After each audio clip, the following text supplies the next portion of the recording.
اعوذ باللہ من الشیطان الرجیم بسم اللہ الرحمن الرحیم یا ایہا الذین آمنوا لا یسخر قوم من قوم عسى ان یکونوا خیرا منہم ولا نساء من نساء عسى ان یکن خیرا منہن صدق اللہ العظیم۔ قرآن کریم کی آیت کا ایک مختصر سا ٹکڑا پڑھا گیا ہے۔ اس میں ایک مختصر سی بات بیان کی گئی ہے۔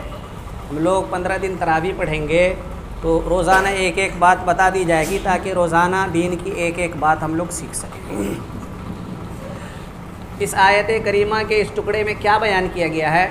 فرمایا کہ یا ایھا الذین آمنوا، ہم اگر اچھا معاشرہ چاہتے ہیں کہ ہمارا معاشرہ آپس میں میل جول اور محبت کے ساتھ رہے، لڑائی جھگڑا نہ ہو، فتنہ نہ ہو، فساد نہ ہو، اور یہ دنیا بھی ہمارے لیے جنت کا نمونہ بنے، تو اس سلسلے میں ہدایت دی گئی ہے۔ بہت ساری ہدایتیں دی ہیں قرآن نے، ایک ہدایت اس آیت کریمہ میں بھی دی گئی ہے۔ فرمایا کہ یا ایھا الذین آمنوا، اے ایمان والو، لا یسخر قوم من قوم، کہ کوئی بھی مردوں کی جماعت وہ دوسرے مردوں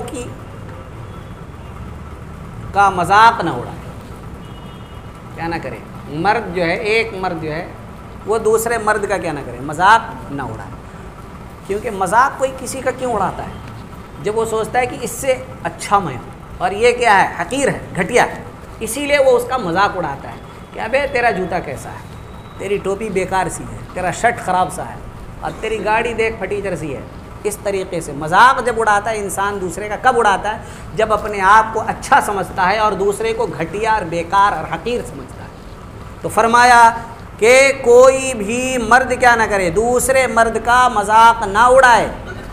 عسیٰ ان یکونوا خیرا، ہو سکتا ہے کہ یہ جس کا مذاق اڑا رہا ہے وہ اللہ کی نظر میں اس سے کہیں اچھا ہو۔ اگر وہ اللہ کی نظر میں اس سے اچھا ہوگا تو پھر یہ جب اس کا مذاق اڑایا تھا گویا کہ اللہ کے ایک دوست کا مذاق اڑا رہا ہے، تو پھر یہ اللہ کی پکڑ میں مبتلا ہو جائے گا، اللہ کے عذاب کا شکار ہو جائے گا۔ اسی طریقے سے مردوں کے بعد عورتوں کو بھی کہا گیا کہ ولا نساء من نساء عسیٰ ان یکن خیرا منہن، کہ کوئی عورت جو ہے دوسری عورت کا کیا نہ کرے، مذاق نہ کرے۔ عورتوں میں یہ بیماری زیادہ ہوتی ہے، وہ دوسروں کے کپڑوں کا مذاق اڑاتی رہیں گی، دوسروں کے رہن سہن کا مذاق اڑائیں گی، دوسرے کے کھانے پینے کا مذاق اڑائیں گی، دوسرے کے گھر کا مذاق اڑائیں گی۔ اگر اس کے جسم پر کیا نہ ہو، زیور وغیرہ نہ ہو اور اس کے پاس بہت سارا ہو تو اس کا مذاق اڑائے گی کہ کیسی فقیر کے گھر میں تیری شادی ہو گئی ہے، بھڑکائے گی اس کو۔ تو اس طریقے سے عورتوں کو بھی منع کیا گیا، مردوں کو بھی، کہ کوئی بھی دوسرے کا مذاق نہ اڑائے، اس لیے کہ ہو سکتا ہے تم جس کا مذاق اڑا رہے ہو، چاہے مرد ہو چاہے عورت ہو سکتا ہے وہی کیا ہو، اللہ کی نظر میں زیادہ اچھا اور بہتر ہو۔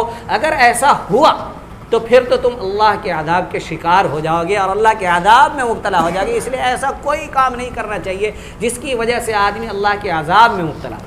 اب اگر کوئی آدمی دوسرے کا مذاق اڑاتا ہے تو آخرت میں اس کو کیا سزا دی جائے گی؟ آج ہی میں نے حدیث پڑھی اور عجیب و غریب حدیث ہے، سن کر کے ڈر لگتا ہے۔ کیا فرمایا؟ اللہ کے رسول صلی اللہ علیہ وسلم نے ارشاد فرمایا کہ جو لوگ اس دنیا میں کیا کرتے ہیں، لوگوں کا مذاق اڑاتے ہیں، جب کل قیامت کا دن ہوگا اور اللہ کے سامنے یہ لوگ پیش ہوں گے، مذاق اڑانے والے، دوسروں کا مذاق اڑانے والے، چاہے مرد ہو چاہے عورت جو بھی ہو، اگر وہ دوسروں کا مذاق اڑا رہا ہے تو کل اللہ کے سامنے جب آخرت میں پیش ہوں گے تو ان میں سے مذاق اڑانے والوں کے لیے جنت کا ایک دروازہ کھولا جائے گا۔ جنت کے 8 دروازے، تو جنت کا ایک دروازہ کیا کیا جائے گا، کھولا جائے گا، اور پھر اس سے کہا جائے گا ہلم، آ جاؤ آ جاؤ، بلایا جائے گا اس کو، اور یہ دوڑ کے جائے گا، اپنی پریشانی بے چینی اس میں ڈوبا ہوا ہوگا، مبتلا ہوگا، بہت پریشان ہوگا، وہاں سوچے گا جنت کا دروازہ کھل گیا، اب تو میری پریشانی کیا ہو جائے گی، ختم ہو جائے گی۔ تو دوڑ کر کے بڑی تیزی کے ساتھ کیا کرے گا، جائے گا، لیکن فَإِذَا جَاءَ أُغْلِقَ دُونَهُ، جیسے ہی وہ دروازے کے قریب اور سامنے پہنچے گا بس دروازہ فوراً بند کر دیا جائے گا۔ پھر اس کے بعد ایسے ہی اس کے ساتھ ہوتا رہے، پھر جنت کا دوسرا دروازہ کھولا جائے گا اور اس سے کہے گا ادھر آ جاؤ آ جاؤ آ جاؤ، یہ سوچے گا مجھے پھر جنت میں داخل ہونے کا موقع دیا جا رہا، تو یہ پھر دوڑ کر اس جنت کے پاس جائے گا، اور جیسے ہی دروازے کے پاس پہنچے گا فوراً دروازہ بند کر دیا جائے گا۔ یہ سلسلہ اس کے ساتھ چلتا رہے گا تا آ کے بار بار جب اس کے ساتھ اتنی بار ہو جائے گا کہ پھر آخر میں جنت کا پھر ایک دروازہ کھلے گا اور اس کو بلایا جائے گا کہ آ جاؤ، تو یہ پھر جائے گا نہیں، مایوس ہو جائے گا۔ جیسے یہ دنیا میں لوگوں کا مذاق اڑاتا تھا، ایسے اس کے ساتھ بھی وہاں پر مذاق کیا جائے گا کہ آ جاؤ آ جاؤ، اور جیسے آئے گا بس دروازہ بند کر دیا جائے گا، آنے ہی نہیں دیا جائے گا اندر۔ سوچئے کتنے بڑے عذاب میں مبتلا ہو جائے گا، کیسے ہمارے ساتھ ہوگا اگر ہم دوسروں کا مذاق اڑاتے ہیں۔ اسی لیے کسی کا بھی مذاق نہ اڑائیں، کسی کا بھی مذاق نہ اڑائے، اور اس گناہ سے اپنے آپ کو بچا کر کے رکھیں۔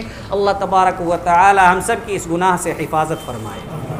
اللهم انت السلام ومنك السلام تباركت يا ذا الجلال والاكرام ربنا آتنا في الدنيا حسنة وفي الآخرة حسنة وقنا عذاب النار۔